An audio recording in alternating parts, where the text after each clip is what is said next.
เหมยซุงค่ะเหมยซุงพี่น้องผู้ปันแห้งข้าวใส่หมอหอมกุ๊กกอกค่ะเมื่อได้เป็นวันที่20เดือนธันวาคมปี2565ในตอนรายการเฮาค่ะตอนในเดียวเนาะพี่น้องค่ะมารับถอมด้วยข่าวเงาที่มีอยู่2ตอนค่ะ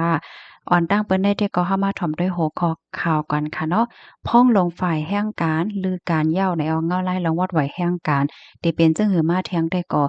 โฮเหย้าเนี่ยค่ะข่าวเงาเที่ยงตอนหนึ่งค่ะได้ก็เจ้าหน้าที่หลายฝ่ายร่วมกันสิ ลงปืนตีกดทัดกวาดล่างแห้งการอ่านอำจ้อมปักเปิงไม้มีดังปอตอนแลนลิ้นในออนตั้งเปิ้นได้แต่ก็เฮามาถ่อมได้ข่าวเงาโหในออนตั้งค่ะเมื่อป่นมาอำไลวันในค่ะเนาะอยู่ดีเจ้าหน้าที่ห้องปลิงแม่สอดเจ้าหน้าที่ฝ่ายพ่องงำเจ้าหน้าที่ฝ่ายกดทัดก้นเขาออกเมืองเจ้าหน้าที่ฝ่าย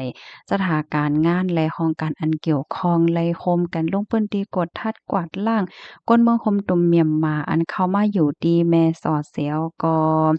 ฮอรถสามล้อหับจางต่อก้นแหล่โตกกลกาตั้งขายดีกาดแม่สอดแลปื้นดีหิมหอมเฮ็ดจังไหนเขาลองได้แต่ก็อยู่ดีก้นเมืองในปื้นดีต่างยินเติ่งลาดถึงเจ้าหน้าที่เขาน่ะเนาะว่าให้มาจอยกดทัดเสเอาตั้งพิษปันพองหันถึงว่าอันเฮ็ดในมันเป็นการหิมการก้นไทยเฮ็ดจังไหนคะกำนันเจ้าหน้าที่เขาในก็ไล่ลงเปิ้นตีกดทัดเสก็เลยทัดว่า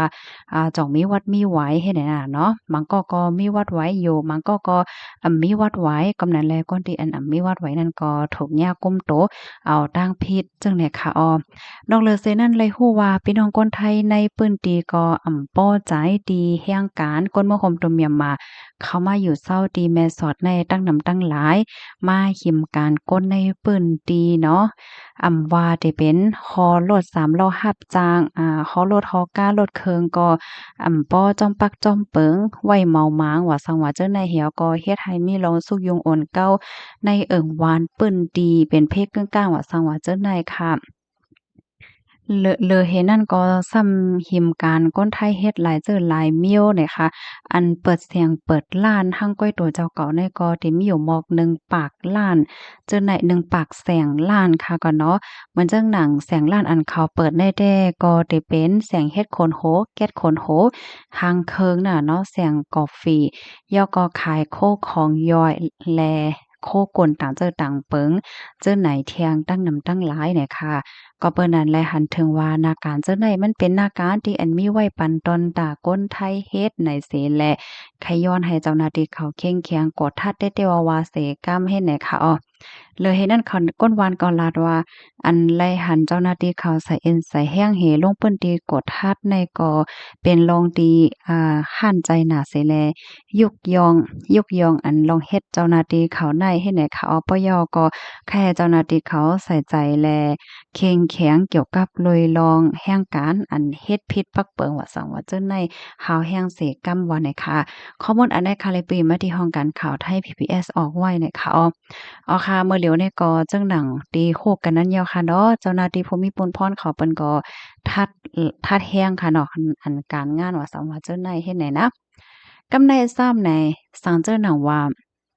เจ้าหน้าที่เขาทัดย้าแห่งการมีวัดไหวสีเหตุการณ์นั้นก็เหตุการณ์อันเจ้าก็มีส่วนตัวอย่างเปิงแตกมันเผยเสียงเผยล้านขายโคของหังก้อยว่าเจ้าไหนในเพราะว่าเปิ้นทัดเย้าเนี่ยก็เตจังย้าไหมเงินปยกส่งโตปอกขึ้นเมืองกำเหลียวและเฮฮามปันเข้าเมืองตะเข้าตั้ง2 ปีเนี่ยค่ะดอกเซ็นจื้อก็เตเข้าป้าในเซ็นสายหมายล้ำเฮ็ดจังไหนค่ะลูกดีข่าวง้าโหในเสแลกำในก็เข้ามาถ่อมด้วยข่าวง้าโหในค่ะนะอันนี้ก็เป็นข่าวง้าวที่อันลีตกอกตกใจก็วาไล่เฮ็ดจังได๋ค่ะค่ะนี่ก็พ้องหลงฝ่ายแห่งการค่ะเนาะคนพิพัฒน์นะคะในก็ไล่ลือการกว่าเหย้าว่าจังได๋ค่ะเมื่อวันที่18เดือนธันวาคมที่6ปี2525เข้าย่ำกลางคืน9โมงปลายค่ะเนาะ คนพิพัฒน์ราชกิจประการอันเป็นพ้องหลงฝ่ายแห่งการค่ะเนาะก็ลาดว่าจ้อมหนังเงาลายการเมืองมีรองแหลกลายค่ะเนาะปาร์ตี้ภูมิใจไทยเนี่ยก็ไล่ออกเปิ้นเผาไล่ออกเปิ้นเผาถอนโตออกดีอันเป็นปาร์ตี้โฮมตั้งปาร์ตี้อันเป็นลงปองจึงพ่องยามเมื่อเหลียวในเหย้าเฮ็ดจึงไหนก็เปิ้นนั่นแหละ เขาในก็ไล่ถอนตัวออกในตั้นเฮงอันไหนเฮ็ดจังได๋ค่ะในคำขึ้นวันที่18นั่นค่ะเนาะเขาในก็ไล่ส่งก้นค่ะเนาะกว่าเก็บโคกเก็บของตีห้องเหตุการณ์ตีจันทกห้องตีลุ่มหลงฝ่ายแห่งการเฮ็ดไหนน่ะเนาะเก็บโคกเก็บของว่าซั่นว่าจั่งใดเฮ็ดไหนค่ะเพราะว่าฮอดถึงมาในวันที่19เดือนธันที่6ปี2025ก็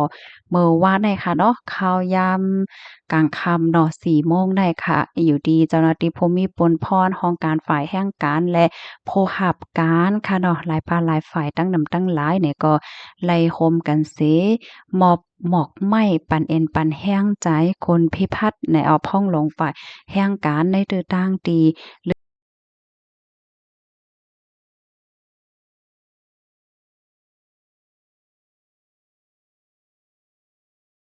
ค่ะเนาะเตรียมต่างไว้กำเหลียวเหย้าได้ค่ะข่าวเงาโหนในซ้ำไหนมันทำลำลองจึงหือเนี่ยค่ะเนาะก็เปิ้นนั้นมันป้องว่าลองวัดไหวพี่น้องแห่งการค่ะเนาะว่ามันติเป็นหือเป็นหามาอันว่านั้นแต่ก็อำโคเหย้าเฮ็ดจั่งเนี่ยนะเมื่ออ่อนต่างไหนมันเจ้าค่ะเนาะก็เปิ้นเผาย้อนย่านปันแห่งการดีอันไปเลยต่อวีซาต่อไว้นั่นเข้าตั้งคกเลินเนี่ยค่ะก็มันก็ได้ถึงในวันที่13เดือนธันวาคมปี2525ในคันนะเฮาแลต่อถึงเมื่อเหลียววัดไว้พี่น้องแห่งการนั่นอำไปไล่ต่อค่ะเนาะตั้งฝ่ายเมื่อคมดมก็อำไปไล่ว่าจังหือมาเสียวและเมื่อป่นมาอำหึงสังในค่ะเนาะมันเจ้าก็ลาดว่าเตยึดข้าวยามหย่อนย่านปันแห่งการกว่าเที่ยงข้าวตั้งหกเหลินเนาะก็ตะบ่มีข้าวยามกว่าตะบ่ถึงปีหน้าเลินทน2เลยยืนเลิงจังได๋กว่าที่ครมเฮ็ดจังได๋เนาะเฮ็ดแลเมื่อป่นมาหลายวันได้ค่ะมันเจ้าเนี่ยก็เลยออกมาเปิ้นเผานั่นค่ะนะว่าสั่งว่าแห่งการแคมโบเดียปอกเบิ่งกว่าเหย้าในจึงมื้อเหลียวก็หังแฮนติเตเปิดให้ลงเส้นสายไหมไหมแทงในมันเจ้าก็เปิ้นเผาว่าจังได๋คะนะก้อยกะว่าในวันที่19นั่นไหนมันเจ้าไหนก็ไล่ลือการกว่าเหย้าเนี่ยค่ะก็เปิ้นนั้นแลเงาลายลองวัดไว้ในเตมาจึงหือเตเป็นหือไหลจังไหนได้ก็เฮาคาโหลปักดาไปด้วยหนังคึดๆจำๆค่ะเนาะพี่น้องเฮาค่ะก็อย่าไปตกใจหนังเก่าค่ะเนาะมันใจว่ามีเฮาก็เหลียวก้อยเนี่ยค่ะเนาะมีคนตั้งนำตั้งหลายเพราะว่ามีลองคืบหน้าจังหือมาเที่ยงเนี่ยก็ได้เอามาสืบเป็นแพร่เป็นพี่น้องค่ะกว่าหนังหือพี่น้องเฮาค่ะบ่ได้ไล่รับถอมไล่รับคู่กันนำๆนั่นก็ช่วยกันสืบเป็นแพร่แชร์กว่านำๆเสกำหน่อยค่ะเนาะ อ๋อค่ะยินจมดำๆค่ะย้อนให้อยู่เลยกินหวานในรถเพ่กันค่ะดอบอยสูงค่ะ